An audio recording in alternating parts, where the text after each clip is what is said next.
Hey, Joe, do you remember the calamity around the Y2K bug? I do. You know what's weird is we were just talking about this literally a month ago, but to your point, I hadn't talked about it 5, maybe 10 years. Right. It's easy once the threat has passed, and particularly if the outcome was not as bad as everyone thought. It's so easy to forget how scared we were in the moment. That was a scary time. That was terrifying. Like, we thought hospitals were going to shut down. Utility grid. Right? Exactly. Everything could have shut down. Like, it could have been pandemonium. People were buying all kinds of rations, like rational people buying rations for their basement. Yeah, absolutely. We're going to talk about how to deal with the idea of this time it's different when they're with all of these threats and all of these worries that we have. We're going to talk today about placing what's happening right now into some historical context. We're also completely changing the topic, going to be talking about credit scores. Wow. Yeah. And we're also going to be addressing a question on should you buy more rental properties or should you pay off the ones that you've got? So we're going to be covering a really wide range today. Oh, this is going to be fun. Welcome to the Afford Anything podcast, the show that knows you can afford anything, not everything. This show covers 5 pillars: financial psychology, increasing your income, investing, real estate, and entrepreneurship. It's double I FIRE. I'm your host, Paula Pant. I trained in economic reporting at Columbia. Every other episode-ish, I answer questions from you, and I do so with my buddy, the former financial planner, Joe Saul-Sehy. What's up, Joe? What's up with you, Paula? I am just having a great time. I'm here in my office. It's bright. It's vivid. We were just talking about how spacious it was. Yeah, well, it's Manhattan-sized. We'll call it that. It's Manhattan-sized. Let's jump to our first call, which comes from Lesley.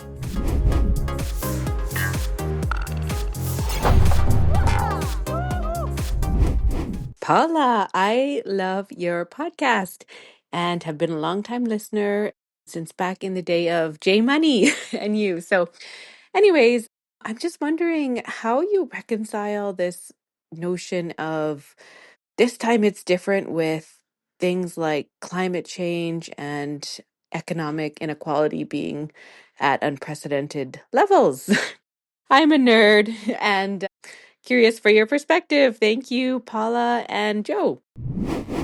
Lesley, I love this question. Love this question, because I think this is on a lot of people's minds. The notion that this time it's different, it always does feel different. I remember having a very serious conversation at the beginning of the pandemic with a good friend who was like, no, you don't get it. This has never happened before. And I was like, think you're forgetting 1917, which was the last time this happened, meaning the last time we had a major pandemic. And granted, there are many factors that made 2020 different from 1917, some of which were huge improvements. I cannot imagine going through the pandemic pre-internet. You think we had disinformation? Whew, right? Exactly. Extra. Dewey defeats Truman. Right. But there were also elements that made 2020 have unique challenges that the people in 1917's pandemic didn't have. And the same echoes throughout history. Like, the study of history is the study of this time it's different. When the US left the gold standard, there were people who were worried about a currency collapse, because there were many voices that said, if our currency is no longer pegged to the gold standard, then what are we? Just fiat currency? What happens when everybody loses faith in the dollar? And there were some very genuine worries that the entire US economic system would collapse. One of my favorite charts, Paula, is what's called an Ibbotson chart, and anybody can do a Google search. Ibbotson chart shows the market over a long period of time, and it goes up and to the right, but there's all kinds of jaggedness, wiggliness to the line. My favorite Ibbotson charts, and you'll find these from time to time, are ones that highlight the reason the market went down every time. And what I love about that chart is just how prevalent this time it's different has been throughout in the last 100 years, ever since the stock market crash, and actually just before the stock market crash in 1929. So this idea that it's different is 100% true. It is different. And you know what? It's going to land differently, and we're going to see things happen that we've never seen before. And what's that thing about history that it doesn't match, but it rhymes? Yeah. There's something about that it rhymes. History doesn't repeat, but it rhymes. Yes. And this time it will rhyme. It will totally rhyme. Now, does that mean that if things get bad, let's say we go into a recession, which is what I keep reading over and over and over, right? If we go into a recession, will things get bad and then get better and there's unicorns and rainbows? Never.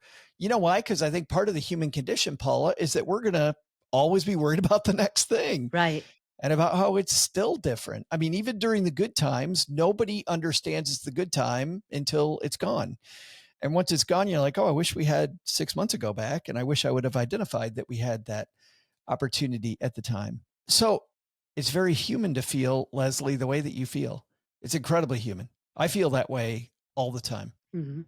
Morgan Housel says that the study of history is the study of surprises. Consistently, people are surprised by what happens. And yet there is continuity to the fact that we are always surprised.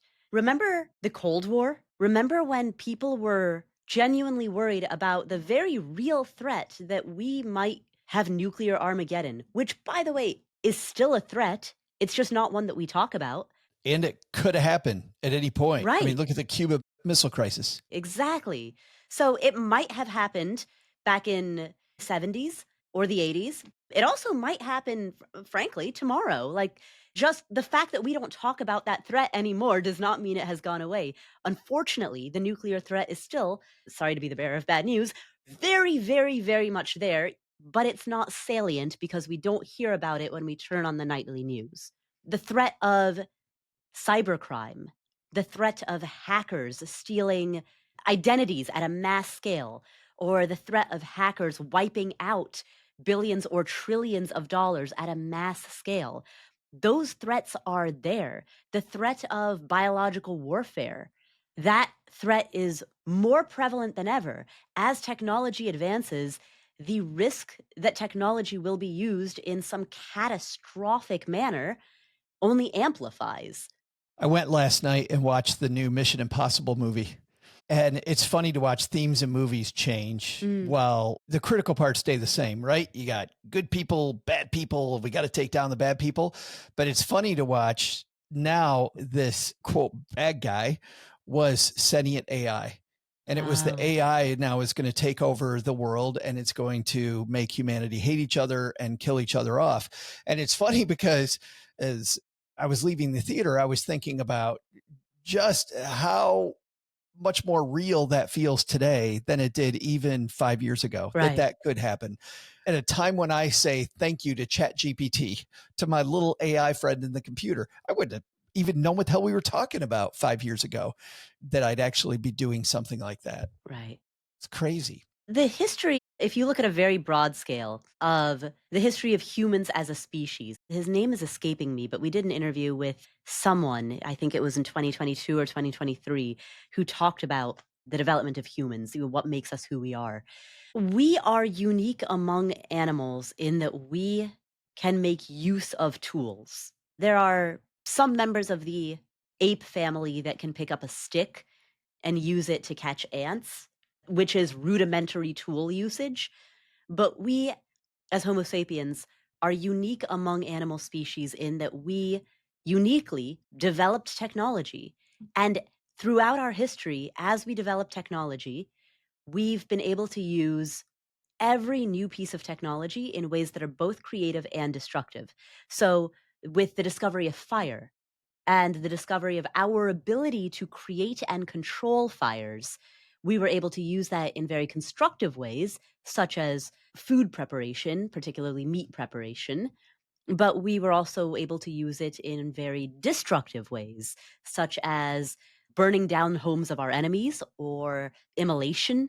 And then beyond fire, as we developed more and more tools, we were able to use them again in ways that are both constructive and destructive. Once we mastered picking up rocks, we could either use those rocks to serve as murder weapons by bashing in the heads of our enemies, Or we could pile those rocks together and use it to create rudimentary shelter.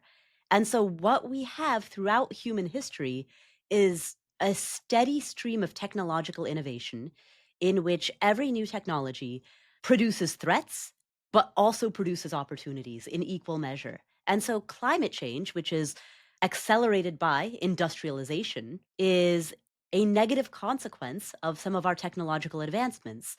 And we also have technology that can help us solve and address exactly that problem. Look at Aruba, which drinks desalinated water. The entire island of Aruba drinks desalinated water at scale. That is a positive benefit of the technological advancements that we've been able to make. I was thinking about prescription. Like, what does Lesley do? And it's not just Lesley, it's all of us. Like, how do we cope with this, right? And I remember a mentor telling me a long time ago that the only constant is that there's going to be change and that there will be threats. So knowing that that is always going to be the case, it's not going to go away, no matter how much I personally wish, as a guy who's afraid of everything, how I personally wish that I wouldn't worry about threats every day. Realizing that they're going to be around was step one. Just giving it a name, saying, you know what, this is going to continue to happen no matter how much I worry about it or don't worry about it, it's still going to happen. And then I started to think about turbulence when I fly, which I think I've said here on the show before, Paula, that I was a very nervous flyer. And every time that there was turbulence, I imagine the pilots are screaming in the cockpit and the plane's on its way down. And yet you talk to pilots and you talk to flight attendants, and turbulence happens, and planes usually don't go down because of turbulence. They go down because of mechanical failures. They go down, but when a plane does go down, which is almost never, even though we hear things like Newark Airport, well, look at that. I mean, even then nothing happened, right? And there's these freak accidents like we had in Washington, D.C., the horrible accident at Reagan International Airport, but it's so infrequent. But that wasn't turbulence. And I'm very afraid of turbulence. So I had two choices: either don't fly or make turbulence not happen, which is ridiculous, or learn how to accept the fact that turbulence was going to happen. And for that, I actually started playing some flight simulator applications on my computer, Microsoft Flight Simulator, so I could see that when the flaps come down, that's not the pilots panicking going, oh my God. You feel the difference? It actually means we're about to make a turn, or we're trying to slow the plane down. So once I knew more about the operation of the plane, then things would happen. Now, if we're worried about the news, or if we're worried about climate change, we truly can't do that, because here I can look at the science and go, okay, this is what's happening. I think that climate change being the horrible part of what happens through the advancement, we can't do. But what we can do is we can work on our relationship with change. Right. And for me, the mantra that I always have to have when I'm about to step out on a stage where I'm afraid, or I'm about to even fire up the mic here to do this show and I'm afraid, or I'm writing the next chapter of a book, or whatever I'm doing, I'm always afraid. So I have this mantra that was the name of a book in the 1980s. I actually saw it as a Nike ad before they said, just do it. I always have to tell myself, feel the fear, but do it anyway. And I didn't come up with that. That was, again, the title of a book, but it's a fantastic phrase for me. Feel the fear, but do it anyway. It's okay to feel the fear. It's always going to be there. It isn't going to change anything. And just by telling myself that, I'm able to get through the day and do the things that I need to do, that I frankly want to do. I'm afraid of it, but I still want to keep moving forward. But the second thing is, I had to dig into the fact that things were always going to change. And I think a great book for that, and a very short book, and you and I, Paula, we both like parables, right? Yeah. This book is a parable, and it was written back, I believe, in the late 1990s by a gentleman, Dr. Spencer Johnson. Very short parable, and it's called Who Moved My Cheese? And Who Moved My Cheese is a wonderful older book, because it's the story of these mice that don't know that they're part of an experiment. And every day they go through the lab and there's cheese in the same place, Paula. Right. Well, then, unbeknownst to them, the researchers moved the cheese. And the way the different mice react to the cheese moving is really a great parable about the human condition. So I would encourage everyone to read that. But the basic TLDR is this: some mice sat and freaked out about it all the time and didn't do anything. Some mice openly wept in the corner and just went, "Oh my goodness, the cheese moved. It's always going to move. It's never going to be in the same place. I don't know what I'm going to do." And another mouse just continually kept looking for where the new cheese was. Said, "You know what? I don't have any real choice here. I understand things are changing. I don't like the fact they're changing. There's nothing I can do, but what these other mice are doing really is not helping me continue to cope with my day-to-day reality. And so I just got to keep looking for where they moved the cheese to. How did the situation change? And stay on top of it, realize it changed, feel all the same things the other mice are feeling, but just keep looking for the new cheese." And while that sounds a little nihilistic, that book, Paula, really helped me personally cope with the fact that things are always going to change. The cheese is always going to move. And if you think about the constant that throughout history, people have always been rightfully afraid of potential calamities, afraid of nuclear war, afraid of the decoupling of the gold standard, afraid of so many things that could have gone differently, afraid of the outcome of any of a number of wars that we fought. If, as a result of that fear, those people had not invested, not built businesses, not improved themselves and their goals and their path, if people had allowed those fears, which were very legitimate fears, if they had allowed those fears to sideline them, they and their descendants would simply have not done as well. Because what we have seen as a constant throughout US history is that in spite of these very, very valid worries, the chart over the long term always moves up and to the right. The growth over the long term for a patient long-term investor is always there. Throughout US history, that has always been true. And I know we are a young country, and particularly our public financial markets are extra young, but we are well positioned globally for the next century. We are extremely well positioned. And I want to make sure that Lesley and our community hear this correctly. The advice that I dislike, that I want to make sure that people know, that I don't think Paula's saying, and I'm certainly not saying, I'm not saying don't worry. Yeah. That's a waste of time. You're going to worry. You have to be okay with the fact that you're going to worry. And it's actually good that you worry. It shows that you're actually a thoughtful human being, right? Mm-hmm. With feelings and emotions. You're not a spreadsheet. Mm. You're actually living, breathing, and being in the moment when you worry. So I don't want people to hear, "Well, Paul and Joe said don't worry." No. Worry. Feel the worry, but you got to keep moving. Yeah. So thank you, Lesley, for the question. Up next, we're going to tackle a question about credit scores, because sometimes you think you're doing everything right and yet your score drops. What's up with that? Our next question comes from Melanie. Hi, Paula and Joe. This is Melanie. Thanks so much for everything you do. I have a question about credit scores. My credit score took a serious hit when I had to take out a couple of loans for a car and some unexpected home repairs. Recently, my credit score was moving up and reached 778. Then I get an alert that it decreased this week. It dropped 21 points, and the reasons listed are my total available credit went up, my total balance went down, my credit usage went down, and my age of oldest accounts went up. All those things seem to be positive in terms of building credit. So why did my credit score take such a hit?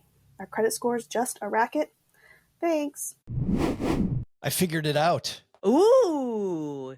Well, initially, Melanie, when Paul and I were discussing your question earlier, I just wanted to say that credit scores are a racket, and we can get into that. And I don't think they're necessarily fair, and we can get into that. But also, I've seen credit scores move for weird reasons. So that was going to be my answer. But then when we were just listening to your question again, I think, Paul, I figured it out. Oh. Should you reveal it now, or should we leave it as a cliffhanger? Oh, well, do you have a thing you think it is? You have a hypothesis? Well, so here's what I want to do. I want to, for the sake of everyone listening, establish what goes into a credit score, because there are some people who are probably hearing this who don't know what the factors are that would affect a credit score. How the sausage is made. Right. Okay, so why don't I do that? And then, so we're going to cliffhanger what happened with Melanie until the end. Stay tuned to find out what happened Da, da, da. to Melanie's credit score. Credit score. All right. Wow. You thought about that. So, for everyone listening, there are 5 factors that impact your credit score. The single most important factor is your payment history. So, if you make on time payments, that's going to be the single biggest, most important factor. If you are late on payments, how late you are, basically, there's severity and there's frequency, right? So, the number of times that you have been late on a payment will show up on your credit report, and how late you are also shows up. So, for example, are you 30 days late? Are you 60 days late? Are you 90 days late? Are you over 120 days late? That's going to show up on there, as well as, did it happen on a credit card just once, or has it happened 5 or 6 times over the span of the last couple of years? All of that plays a factor. So your payment history constitutes about 35% of your total FICO score.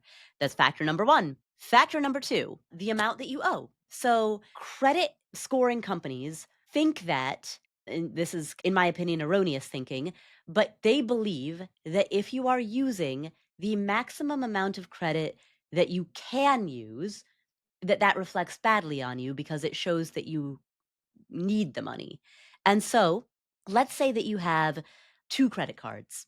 And let's say one credit card has a $10,000 limit and the other credit card has a $20,000 limit. So between your 2 credit cards, you have a total of $30,000 available to you that you could be taking out at any given point in time.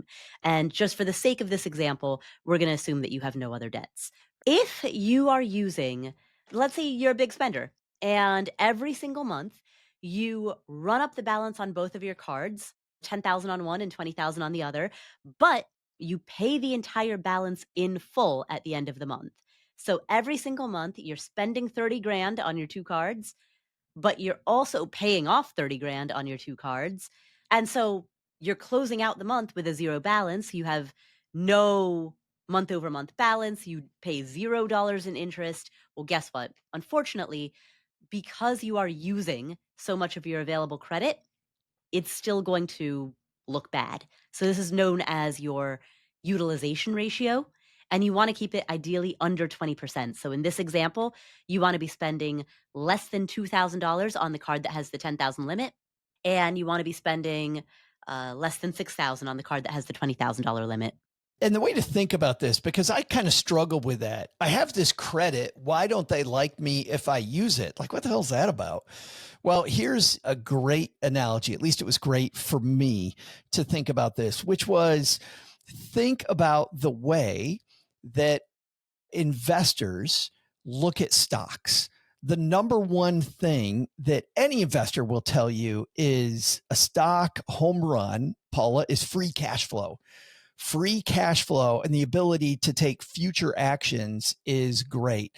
These companies then have done a lot of work. These credit companies have done a lot of work and showing when people start to get into trouble, and people start to get into trouble when they don't have much free cash flow. So that credit line that you have, if it's open, it represents your ability, even though it isn't really your money, it's your ability to go do things in the future to maybe get out of problems today. But maybe an early warning sign that you might be having problems today is when you use most of the credit that you have, or a big percentage of the credit that you have available right now. So your credit will get dinged some, but think of it like an early warning sign, right? They're just looking for early warning signs, which frankly is what your credit score is an early warning to your creditors about what potential risk they might be getting into by loaning you more money. Exactly. And the utilization ratio gets reported on one particular day of each month. So whatever your balance is on that day of the month is what feeds through to the credit reporting agencies. And so again, we go back to, people will say, well, I pay my bill off in full at the end of every month. True. But if you've run it up throughout the month, that's the number that gets reported. There are a couple of workarounds. One is that you could call your credit card and ask for an increase in limit. The other is that you could pay your credit card off. When I was in my 20s, I used to do this.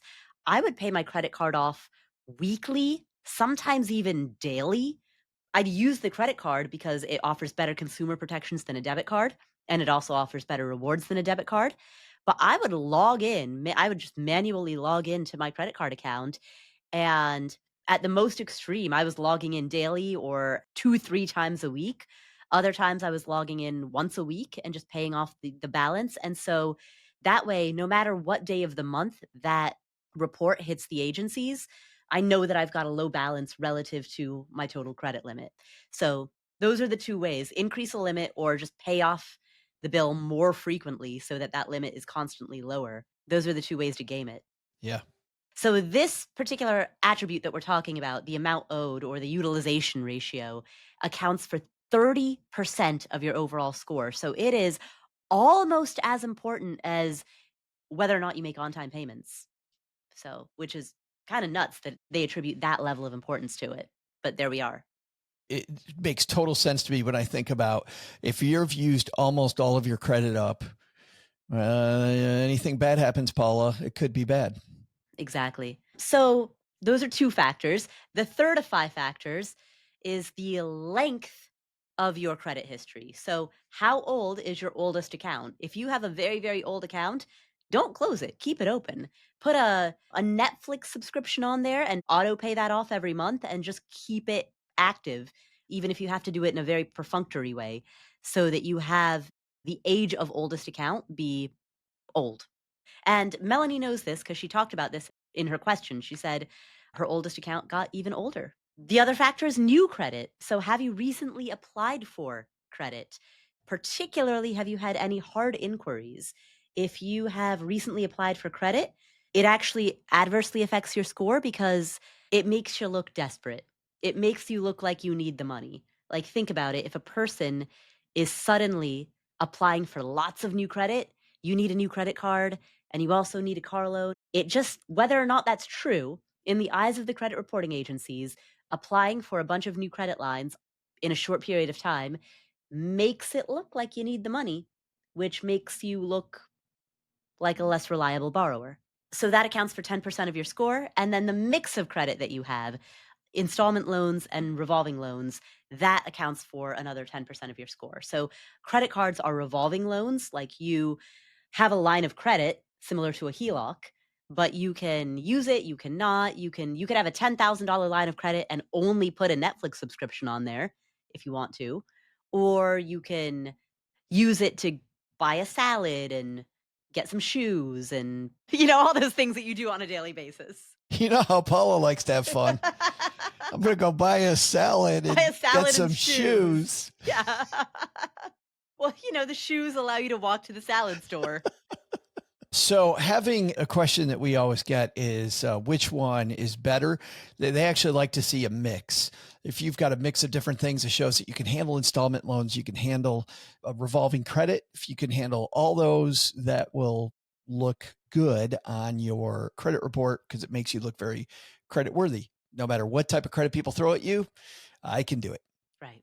There are also a few different credit scores that you have. So there are 3 major credit reporting bureaus. There's Experian, Equifax, and TransUnion. And each of them will separately give you a score. And in addition to all of that, you also have what's known as a FICO score. And so it can often be the case that you have very different scores through each of the different bureaus. You might have a 775 with Experian and a 785 with Equifax and a 790 with TransUnion. There can be some variation there. So ultimately, your FICO score is your one true score, but all 3 of those agencies in tandem with one another can be used as sort of a check and balance. It's like the 3 branches of the government. They're supposed to be a check and balance against one another. And one thing that you can do when you're looking at your credit score is look at all 3 to see if one of them is a wild outlier. Because if you do have 2 that are consistent and one that's a wild outlier, then you know that there might be something that got reported to that particular bureau that might be erroneous. And you can do some further digging. And there was a report by ABC News just a few years ago, Paula, that your credit report is wrong a surprising amount of the time. Right. Looking into it and taking advantage of getting that credit report and looking through it once in a while is something you should do. And also just spending the time walking through and seeing your credit and thinking, contemplating your credit, I think also lends Contemplating your credit? Contemplating. Contemplating. Like meditative Joe. Oh, 780. Zen Joe. Oh, 815. How I love thee. Contemplating. But really thinking about, did I need to take out that loan? When I was getting my act together in the late 90s, just when I would go get my credit score, I would look through some of the mistakes that I made. And it was really cool to see that I had definitely cleaned things up and gone in the right direction. And it was good to look back and see how I had changed my habits. And by contemplating my credit score and my credit report, I think I solidified in my brain some of the positive actions I'd taken to do better, to be better. So I think contemplating, making fun of me, is the right. So go on, Joe, your contemplation. No, that was it. That was it. So I do think contemplating it, I mean, looking over it and going, what does this tell me, is pretty cool. So speaking of what this tells you, cliffhanger. What do you think was the cause of Melanie's score drop? Because as she said, every criteria that she listed, except one. Actually, let's go through them one by one. Oh. Let's hear it in her own words. My total available credit went up, my total balance went down, my credit usage went down, and my age of oldest accounts went up. So I got caught up the first times I heard it in her list of 4 things. I believe, Melanie, the credit card company did not share with you the real reason why your credit took a hit. Oh, wait. I have a guess, actually. So we're going backwards here. I'm going backwards in that list of that order of 4. I don't think any of these matter, by the way. Yeah, but here's my guess. And Joe, let's see if our guesses match. So she talked about how the length of the oldest account went up. So the oldest account got older, which was good. Fantastic. That's wonderful. That's exactly what we want to see. She talked about how her credit usage dropped. Excellent. That's a lower utilization ratio. Again, exactly what we want to see. She talked about how her total balance went down. Okay, related to the utilization ratio improving. Excellent. That's what we want to see. And then she said that her available credit went up, which makes me wonder, if her available credit went up, does that mean that her credit limit on a credit card increased, which would then code as an application for new credit? She mentions before any of those 4 things that she applied for a couple new loans. And that is 100%, I believe, where it is, because when you get the new credit, as you're saying, Paula, we 100% agree.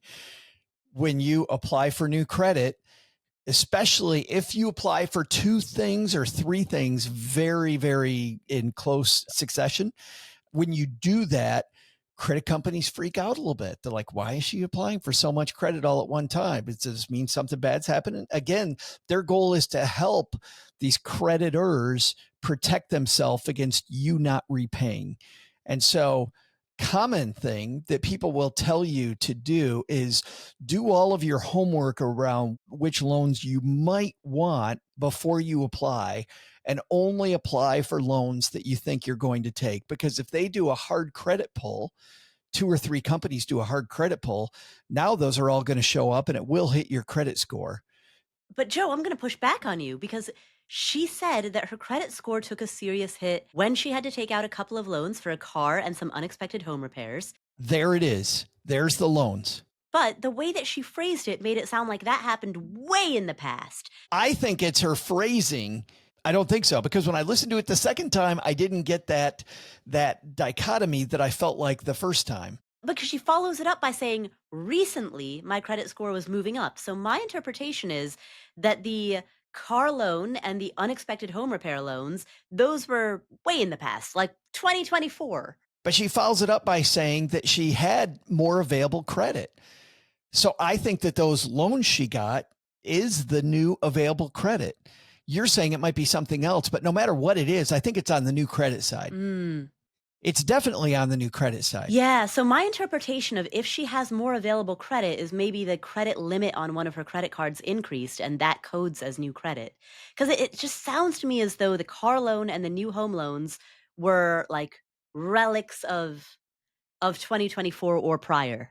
Well, and this is where we're parsing stuff that she didn't say and we truly don't know, because she did say she applied for loans early on. And then later on, she said the credit company told her that she had new credit. So I put the two of those together. Maybe they're not together. I think it's irrelevant. I think the thing that is relevant is it's got to be the new credit piece. Yeah, yeah. Okay, so Joe, so you and I are in agreement that somehow there's a new credit coding. Yes. We're just in disagreement as to how and when and where that happened. I think that reasoning, by the way, is computer generated. So it cranked out some reasons, but I don't think it was thorough enough. Right. I think that if you dive in more, you're going to find that the true reason wasn't listed. Yeah. All right. So is that a Sherlock Holmes semi-solved mystery? I think it very much is. It's elementary.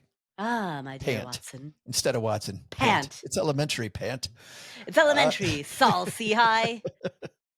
So one other thing, if Paula and I are right, Melanie, this is the cool thing. That 20 plus point credit drop is going to bounce back very quickly. Yeah. It's nothing to worry about. It'll bounce back very fast. And in fact, the fact that you have more credit available and your utilization number now will be lower because you have more credit available, you will also see your credit score go up faster. Right. Because you've more available that you're not using. Right. So you're going to get a short-term ding and a long-term nice high five from the credit agencies. Right. And I will also add one other thing, which is in the personal finance world, it can be tempting to treat your credit score like this pristine treasure that must be preserved at all times. But your score is... It's not? It's there for you to use. It's there to be used. And so if you do need new credit or you do want to take a short-term hit for the sake of a long-term benefit, it's there for you to do that. And so, I sometimes hear from people who say, I don't want to take out a rewards credit card because opening up that credit card is going to ding my credit. And I'm like, oh, are you planning on buying a home soon or a car soon? And they're like, no plans on using any credit at all, anytime in the future. But I still don't want to ding my credit by opening up a rewards credit card. And I'm like, all right, what are you preserving it for? We had a science experiment on Stacky Benjamins that you took part in, Paula. It was a roundtable episode where we weren't asking what is the better move. We asked the question, which makes you happier? Remember that episode? Yeah. And one of the questions I posed to you and Jesse and OG was, does it make you happier to high five yourself that you have a high credit score? Or does it make you happier to completely ignore your credit score? And I believe it was unanimous. We wanted to not think about it at all. Right. The big goal was, I want to be in a place that I don't have to think about this at all, which, to your point, I mean, we have credit to use it. And if I have a decent credit score and I'm not getting dinged any money because of my credit score, but it's high enough that I can use it if I get into an emergency in a spot that I need it, then use it and ignore it. Yeah. I think that's for me the happiest place to be too. Just go, yeah, I don't even think about my credit score. Right. Yeah. Again, when I was in my 20s, I used to see it as a point of personal pride, right? It was like a flex to have a credit score over 800. I think, though, too, there's something to be said about different things at different ages, because even though your opinion of that has changed, where then you probably would have said it makes me happier to gloat that I have a high score, there also is the feeling that I've got a lot of credit usage possibly in front of me, right? Yeah. Well, I think I've got a whole life in front of me. Exactly. As we get older and we've used our credit more often, and the threat that something might happen that I don't have enough assets to cover diminishes as we get closer to financial freedom, we then begin to go from I gloat over it and I love it and I want to high five myself, to I really just want to ignore it.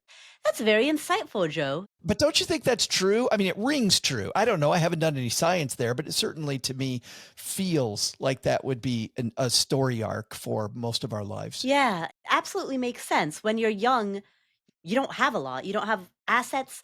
You don't have experience. You don't have the confidence that comes from having had experience. You don't have connections. You don't have friends who have done or achieved or purchased anything, built anything, bought anything, right?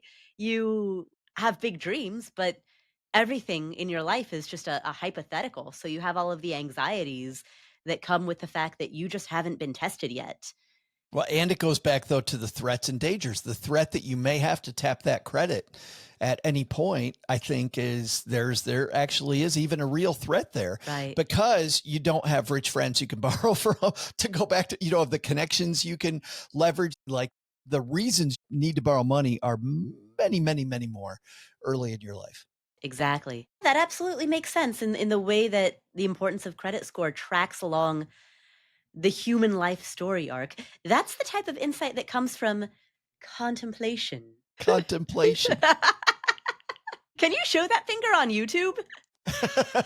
I think people that didn't see it on YouTube even know which finger that was. Yeah, Joe is pointing a very specific finger at me right now. Paula's number one. Well, Melanie, thank you for the question. Our final question today comes from Anonymous. Hey, Paul and Joe. My husband and I are pursuing financial independence through real estate investing, and we're wondering if we should prioritize paying off one of our properties or if we should purchase our next one instead. Here's our situation. We're both 34, we have no kids, and we both work full-time. We earn about $200,000 combined annually. We have no debt aside from $12,000 remaining on a car loan at about 8.29% interest. We have about 4 years left on a 6-year loan, and we pay roughly $250 per month.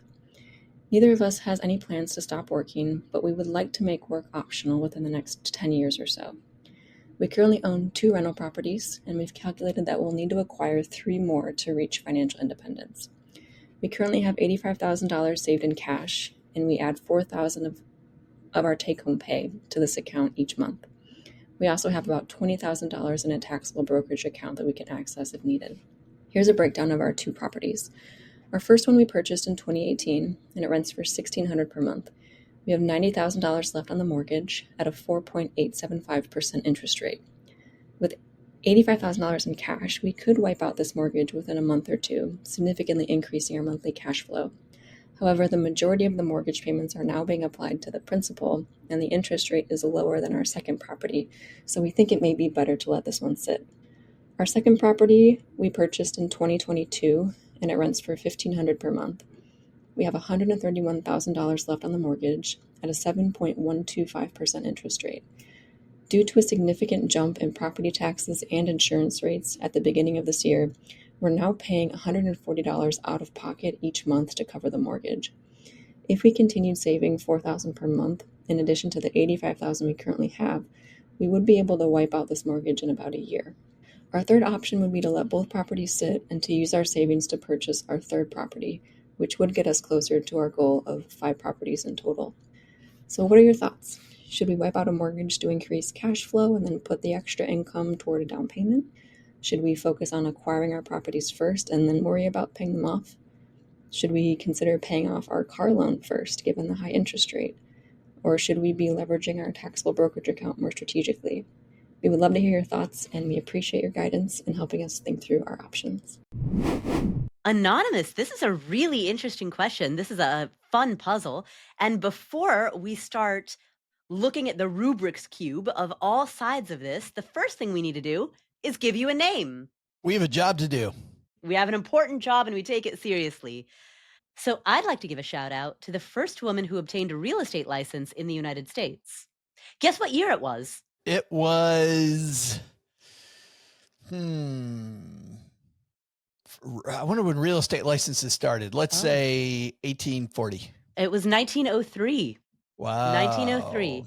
So first woman who got a real estate license, it was in 1903, and her name was Elizabeth J. McCormick. It's amazing.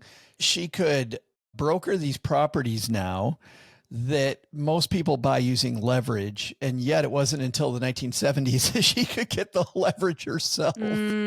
Right? I'm laughing because it's so not funny. Yeah. It's like, what? Right? Yeah, exactly. Exactly. I was thinking 1903, she became a broker before she could vote. Yeah, right. Yeah. Right. That too. Right? I didn't even think about the vote. Right? Oh, man. So, Crazy. in honor of her, Anonymous, we're going to name you Elizabeth. So what do you think for Elizabeth? I'll lay out a couple of things right off the bat. Number one, when the goal is property accumulation and when the goal is cash flow, I actually do not think about interest rate, especially if it's a single digit interest rate. I mean, if we're talking really egregious double digit interest rates, all right, different topic. But if we're anywhere in the single digits, it's not interest rate that I'm going to prioritize. It is the smallest balance that I would prioritize because wiping out a debt increases cash flow. And if I'm in Elizabeth's shoes, what I'm optimizing for is cash flow rather than interest rate, which is total interest paid. But there's a question even before that, Paula, which is, should she just ignore the debt and just go use that money then to buy another house? Or are you headed there next? Yeah, not to give away the ending, but all of the possibilities, that's the one that I like the most. That's funny. That's the one I like the second most. Ooh. So the reason that I like it the most is because given that the ultimate goal is to buy a total of 5 properties and she's got 2 out of 5 and they've done the numbers, they've done the calculations, they know that they're going to need 5 properties in order to reach their FI goal. My objective is for her to get these properties as soon as possible because the longer she waits, likely the more housing prices are going to rise. Home prices in the short term, there might be some volatility or some softening, but probabilistically speaking, over the long term, home prices are likely to rise. And I want to see her get into the properties as quickly as she can, amass the portfolio that she wants to build as quickly as she can. And then once she has that portfolio, then turn her attention to paying it down. And so there's going to be the question that Elizabeth is going to run into as to how much money a financial institution will allow her to borrow. Eventually, she's going to tap out both the front end and back end ratio of what the banks will approve her for. In fact, based on the numbers that she's given, she might be pretty close to that. So there's a chance that the next house she buys, the third house, might be the last house that a financial institution will approve her to buy.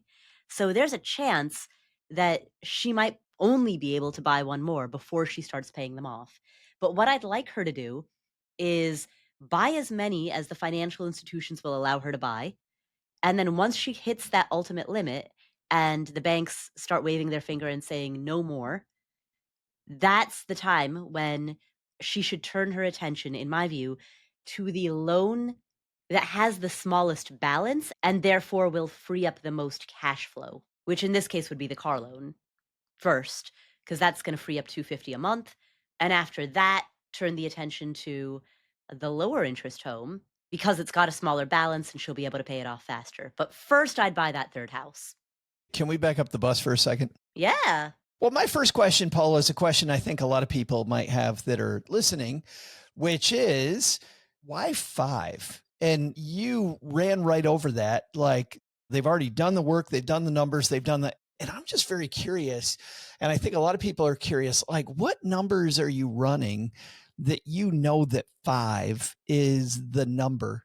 So my assumption is that she probably wants to target homes at a particular price point in a particular geographic location or a particular neighborhood. Because certainly, just to use some extreme examples, certainly it's the case that if you buy Taylor Swift's old home for, I don't know, $30 million, all right, one home is going to get you way past your FI goals, right? But obviously that's unrealistic. But here's the question, will it? And the reason I ask that is because let's say she buys a $30 million home, she buys it on a 90-year mortgage.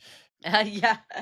It's going to be very difficult to take more equity out of the house. You could buy this huge thing, and if there's no cash flow and it's difficult to get it to equity, it really doesn't help you toward your goal of financial independence. which is why my question then is she optimizing then for cash flow as she's buying the next house? Is she optimizing to buy the house and pay off the mortgage? So then she has the equity in the house that she can then either liquidate or once she has the mortgage paid off, then it cash flows and then she has the equity behind it. Like exactly how do you think through this number of houses that gets you to financial independence? Well, so my assumption of what Elizabeth has done, based on the fact that she says that she's done the calculation. Sure, yeah. I'm not doubting, by the way, that Elizabeth has done that. My question is much more for everybody else listening. Right. What did she do? Yeah. What exactly are we talking about here? Yeah. So my assumption is that she is targeting a home at a particular price point that she knows roughly what it's going to cost, and she knows roughly what it's going to rent for, and she knows roughly what the operating expenses are going to be, which means she knows roughly what the cash flow is going to be and what the cap rate is going to be. And so based on that set of assumptions, which if you narrow your search to a very specific geographic area and you're targeting homes within that area, you can pretty reliably count on that same basket of numbers because you're looking at the same area. It becomes a machine. Right, Yeah. exactly. Yeah, then it's just lather, rinse, repeat. And so my assumption is that by virtue of narrowing her search to price point X, rent Y, operating expense Z, cap rate A, cash flow B, right? By narrowing it to that set of variables, she's done the math to find out that she needs 3 more in order to achieve her FI goals. That makes a lot of sense. So it truly is, when it's all said and done, cash flow that I can live on. Right. And with the Taylor Swift example, I'm using, again, the assumption that if you were to buy Taylor Swift's home, it would meet the cap rate and cash flow requirements that you would need, right? Yeah.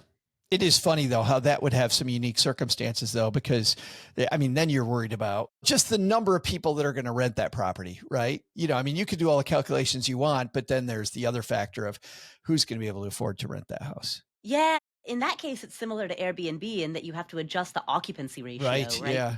When you're running your estimate on what you think vacancy/occupancy is going to be, similar to an Airbnb, you have to really make some big adjustments because you might have some strong long vacancies. So, but anyway, she's not buying Taylor Swift's home, so. Agreed. Well, I think there's 2 interesting things in what you said. And before I get to that, I agree with everything there, except that car loan to me is at a high enough interest rate. And it's a small enough balance. Yeah. It's a small enough balance. I would wipe that out. My original feeling for Elizabeth was why? Like why?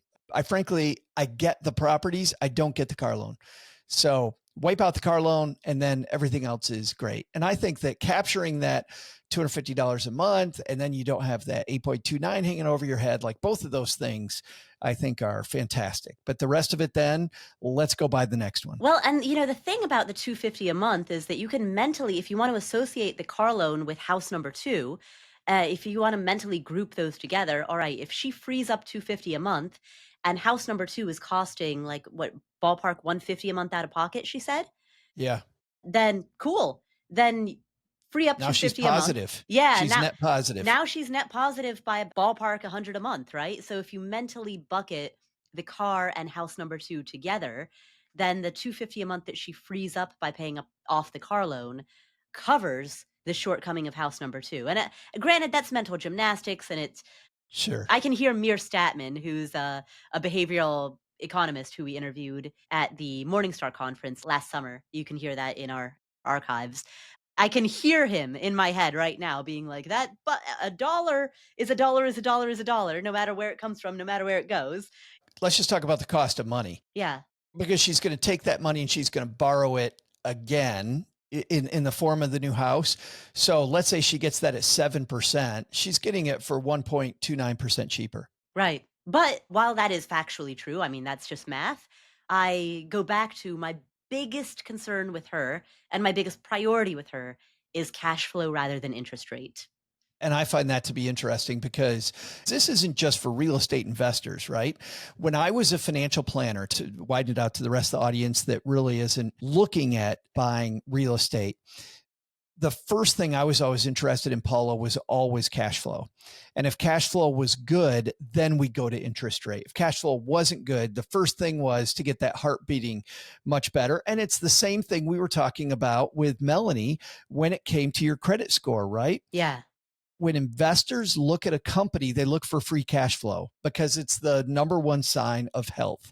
Number one sign of health for any individual is free cash flow. So cash flow is always in the hierarchy for me, always number one. And if we can check off that cash flow is fine, then I go to the cost of money. Right. But I think that's super important for people to get, because I feel like in the popular press, and I think it's always easy to beat on, quote, the popular press, but I do think that we hear this messaging over and over: interest rate, interest rate, interest rate, interest rate. And it's simply, while it is true, it's not the most true. I think free cash flow is something we hear about much less, but is much more important. Yeah. Which is why I also think the snowball method works. Even though, people have run numbers to show that if you go for the highest interest rate first, I think it works not just behaviorally, but it also works because when I free up cash flow, I think that getting that momentum of the ball rolling downhill gives me the ability then to tweak my strategy whenever I want. If I go debt avalanche and I'm paying off the highest interest rate first, and it's a huge number, I can't deviate from that plan. And the key to a free cash flow analysis is the fact that this is money I can deploy now to do whatever the heck I want. So from just a financial planning standpoint, where we know that things might come up in the future that would make us possibly have to take out more debt, by freeing up cash flow more quickly, it reduces the chance that I may have to take out debt in the future, which I think destroys this idea of the debt avalanche where everything has to go perfectly. And we all know, as humans, there's going to be a muffler dragging behind the car. There's going to be a refrigerator that breaks down. There's going to be some reason that I need this money. Right. And man, if I'm using this extra $250 to apply to some other loan and I could stop it for a month to fix the fridge instead, that's a loan I didn't have to take, which is great. And that alone beats the debt avalanche strategy. Right. So cash flow is king. Free cash flow is absolutely king. It's exciting to me to look at this. And I love that you were able to break down why 5, because I think when you look at the fact she's already got 2 and she's only got 3 to go, it's pretty exciting, especially at 34 years old, to be able to know that you're almost halfway there at 34. Right. And so I don't disagree, Joe, with your assessment of pay off the car loan. I like the fact that it's a tiny balance. It's only $12,000. It's not going to take a huge chunk of the cash that she's got. I like the fact that it's going to free up $250 a month. But what I don't like is the fact that $250 a month over the span of 48 months equals $12,000. So if she wants to get $12,000 in cash again, it's going to take that $250 a month for 4 years before she gets that same $12,000 back. And I don't like that element of it because I want to see her get into this next house as soon as she can, because what are the prices of homes right now versus the prices of homes 4 years from now? And so again, I'll reiterate, with the knowledge that institutional lending is likely going to tap her out pretty soon. And I mean, yes, she can turn to creative financing, she can turn to private lending, there are other options, but institutional lending is everybody's favorite, certainly my favorite. I want to see her use that up to its limit as fast as she can. That just sounds so funny for people that aren't comfortable with leverage. Use all that leverage. Go get every dollar. Well, when it's a healthy cap rate. Absolutely. Yeah. No, it's a change in your thinking. Yeah. Responsible borrowing. So, Elizabeth, you've got 2 answers, one from me and one from Joe. I say keep all of the debts that you have, buy the 3rd house. After that, you probably won't be able to buy anymore. So then shift your focus to paying off the debts, starting with the car. And Joe says pay off the car first and then shift your focus to buying the 3rd house. And so you've got 2 different answers, one from each of us. And honestly, I think both are valid answers. So pick whichever one resonates more with you. Because even though the answers are different, they're actually not too far off. No, truly not. Yeah. The order of operations of basically step 1 and step 2, car versus house number 3, that's the only. I rank 1, 2, and Joe ranks 2, 1.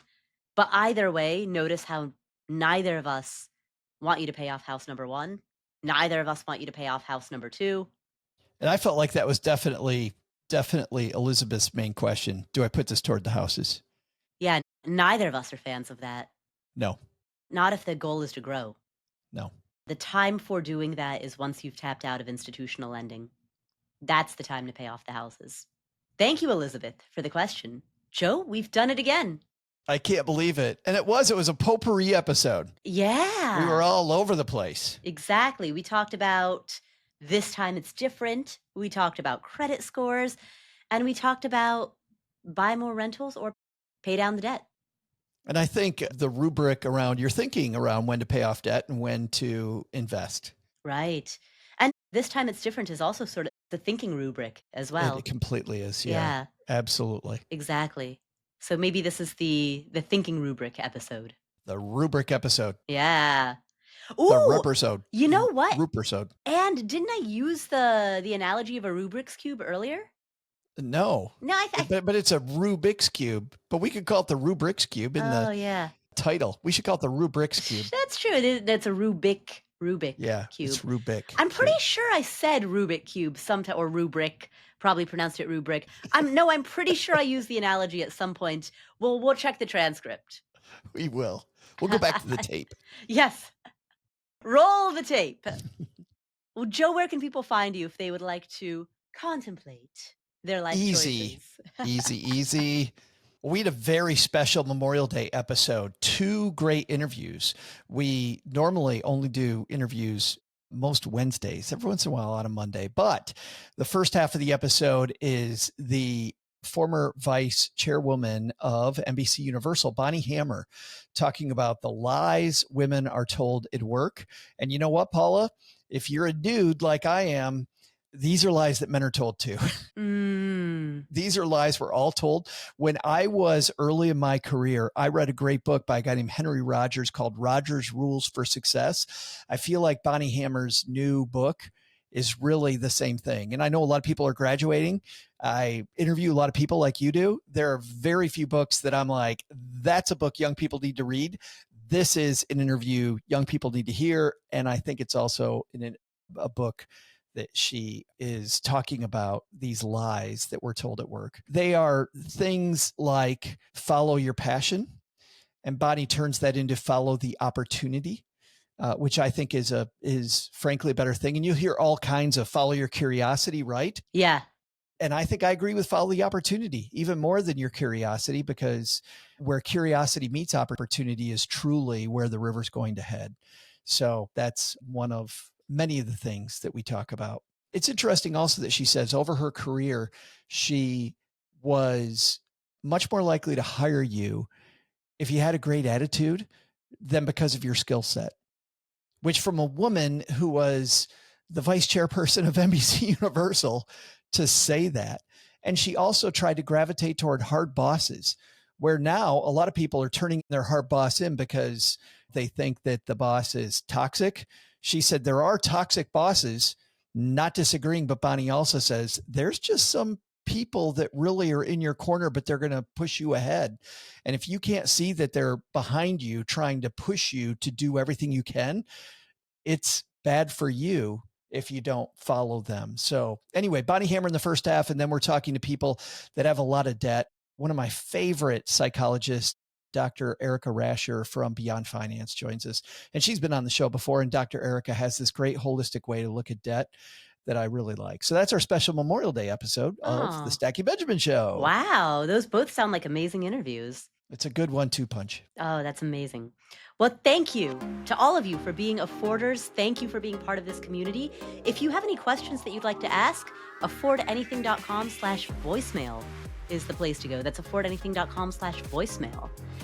Thanks for tuning in. If you enjoyed the episode, please share this with your friends, family, neighbors, coworkers, the people that you meet on your biking and walking trail in your local city. Joe's laughing because we were just having a conversation about that. Share this with your city manager.